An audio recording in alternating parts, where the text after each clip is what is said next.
بسم اللہ الرحمن الرحیم اعوذ باللہ من الشیطان الرجیم ان المتقین فی جنات وعیون ادخلوها بسلام آمنین۔ عزیز طلبہ کرام، سبق نمبر 117 آیت نمبر 46 سورہ ہجر۔ باب کا حاصل یہ تھا کہ اس شخص کا انجام جس نے تکبر کیا جو کہ ابلیس تھا، اور پھر اس میں تخفیف کا ذکر تھا، یعنی جہنم کی سزا کا، اور اس کے بعد دوسری بات اس میں بشارت ہے، تو اب یہاں بشارت کا ذکر ہے۔ ان المتقین، یقیناً وہ لوگ جو متقی ہے، پرہیزگار ہیں، جو شرک اور کفر اور ہر قسم کی معصیت سے بچتے ہیں، فی جنات، وہ باغات میں ہوں گے، وعیون، اور چشموں میں ہوں گے۔ ادخلوها، یقال مقدر ہے، یقال لہم، کہا جائے گا ان سے کہ داخل ہو جاؤ ان باغات یعنی جنتوں میں، بسلام، سلامتی کے ساتھ، آمینین، امن والے۔ امن سے مراد یہ ہے کہ امن زوال نعمت سے ہوگا۔ وہ جو انعامات اللہ تبارک و تعالی جنت میں عطا کریں گے، ان کے ختم ہونے اور ان کے زوال سے یہ امن میں ہوں گے، بے خوف اور بے خطر ہوں گے، اور سلامتی ہوگی۔ ونزعنا، اور ہم نکال دیں گے، ما، اس چیز کو، فی صدورہم، جو ان کے سینوں میں ہے، من غل، وہ خفگی یا وہ غم، وہ کینہ، اخواناً، بھائی بھائی ہوں گے، علی سرر، تختوں پر ہوں گے، متقابلین، آمنے سامنے بیٹھنے والے۔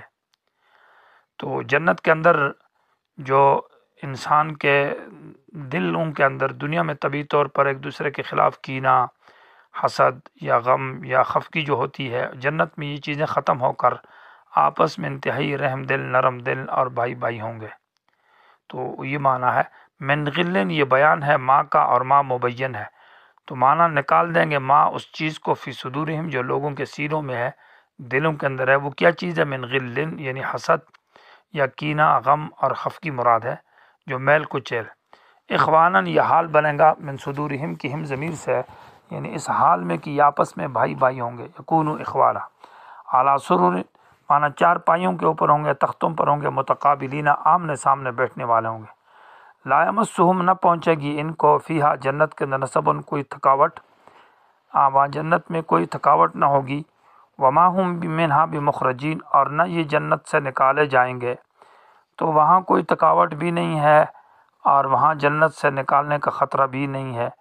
نبے سے ابھی بشارت کا ذکر ہے کہ نبے، بتا دے اے پیغمبر، عبادی، میرے خاص بندوں کو، انی، انا الغفور الرحیم، کی بے شک میں معاف کرنے والا مہربان ہوں۔ انی سے پہلے با محذوف ہے، بانی، خبر دے دے میرے بندوں کو، بانی، اس بات کی کہ بے شک میں انا الغفور الرحیم، اور غفور رحیم میں متقین کے لیے ہوں۔ مراد یہ ہے کہ متقین کے لیے میں غفور رحیم ہوں۔ وَأَنَّ عَذَابِي، یہ جو اوپر ان المتقین کا ذکر ہوا، اور یقیناً میرا عذاب جو ہوا، العذاب العلیم، وہ عذاب دردناک ہے غیر متقین کے لیے۔ وَنَبِّهُمْ، یہاں سے یہ چوتھا باب شروع ہے، اور اس کا حاصل یہ ہے کہ اس میں واقعات ثلاثہ کا بیان ہے، قوم لوط کا واقعہ بیان ہے، قوم شعیب اور اصحاب حجر، صالح علیہ السلام کی قوم کا واقعہ۔ یہ تین واقعات اقوام سابقہ کے بیان ہے، اور دو واقعہ موجودہ قوموں کے واقعہ، مختصمین اور مستہزئین، اور آخر میں صورت کے اندر تسلی ہے رسول اللہ صلی اللہ علیہ وسلم کو، اور آداب دعوت کا ذکر ہے۔ تو یہ صورت کا دعویٰ یہ تھا کہ تخفیف للمجرمین بواقعات السابقین۔ تو ایک واقعہ تو گزر گیا جو کہ ابلیس کا تھا، کہ دیکھو ابلیس نے تکبر کیا، تو آخر نے اللہ تعالیٰ نے اس کو ذلیل کیا اور گمراہ کیا اور بدبخت کر دیا۔ تو قرآن اور اللہ کے رسول سے تکبر نہ کرو۔ دوسرا واقعہ قوم لوط کا ذکر ہے کہ قوم لوط نے حضرت لوط علیہ السلام کی استہزاء کی اور ان کے ساتھ مسخرہ کیا، ان کی بات نہ مانی، تو اللہ تعالیٰ نے ان پر کیسا عذاب مسلط کیا۔ یہاں اصل واقعہ تو قوم لوط کا ہے، لیکن چونکہ لوط علیہ السلام کے پاس جو فرشتے آئے، یا عذاب کے جو فرشتے آئے تھے، وہ وارستہ ابراہیم علیہ السلام آئے تھے، کہ پہلے حضرت ابراہیم علیہ السلام کو ایک بشارت کے لیے آئے، تو اس لیے ابتداءً میں بطور تمہید کے حضرت ابراہیم علیہ السلام کا واقعہ ذکر ہے، کیونکہ فرشتے براہ راست حضرت لوط علیہ السلام کے پاس نہیں آئے، بلکہ براستہ ابراہیم آیا ہے، اس لیے پہلے ذکر ہے واقعہ ابراہیم کا۔ وَنَبِّهُمْ، اور اے پیغمبر بتا دیں ان لوگوں کو، مکہ والوں کو، عن ضیف ابراہیم علیہ السلام کے مہمانوں کے بارے میں جو کہ فرشتے تھے، اذ دخلوا، جب داخل ہوئے اس کے پاس، فقالوا، تو انہوں نے کہا، سلامن، تو انہوں نے سلام پیش کیا، یعنی سلمنا سلامہ، ہم تجھ پر سلام پیش کرتے ہیں۔ یہ سلامن مفعول مطلق ہے فعل محذوف کے لیے جو کہ سلمنا ہے۔ قال حضرت ابراہیم علیہ السلام نے کہا انا منکم وجیلون، بے شک ہم تم سے ڈرتے ہیں۔ اور ڈرنے کی وجہ یہ ذکر کی کہ انہوں نے کھانا سامنے پیش کیا تو انہوں نے نہ کھایا، تو انہوں نے کہا جو کھانا گھر میں نہیں کھاتا تو معلوم ہوتا ہے کہ آپ اجنبی اور ناشنا ہو، کوئی دشمن معلوم ہوتے ہیں۔ تو پھر اس کے بعد کہا کہ ہمیں تم سے ڈر محسوس ہوتا ہے۔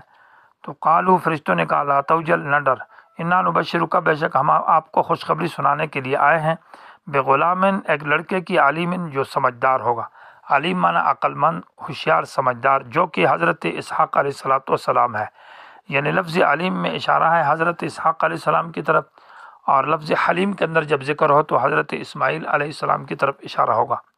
قالا، تو حضرت ابراہیم علیہ السلام نے فرمایا ابشرتمونی علی امسنی الکبر، کیا تم مجھے خوشخبری سناتے ہو یہاں تک کہ باوجود اس بات کے کہ مجھے بڑھاپا پہنچ چکا ہے، یعنی جب کہ میں بوڑھا ہو چکا ہوں تو اب مجھے کس بات کی خوشخبری ہے؟ فبما تبشرون، پس کس چیز کی تم خوشخبری سناتے ہو مجھ کو، یعنی فبأی طریقن، وہ کون سا طریقہ ہے، وہ کون سی صورت ہے کہ تم مجھے خوشخبری سنا رہے ہو؟ معنی یہ ہے کہ یہ جو مجھے بیٹا ملے گا تو کیا میں جوان ہو جاؤں گا اور پھر بچپن ہوگا، پھر اس میں نئی شادی ہوگی، نیا نظام ہوگا، اس طرح بچہ ہوگا، یا اسی بڑھاپے کی حالت میں اللہ مجھے اولاد عطا کرے گا؟ یہاں پر لفظ اعلیٰ جو ہے یہ ماں کے معنی میں ہے۔ ابشرتمونی، تم مجھے خوشخبری سناتے ہو، ماں مسنی الکبر، یعنی مجھے بڑھاپا پہنچنے کے ساتھ ساتھ۔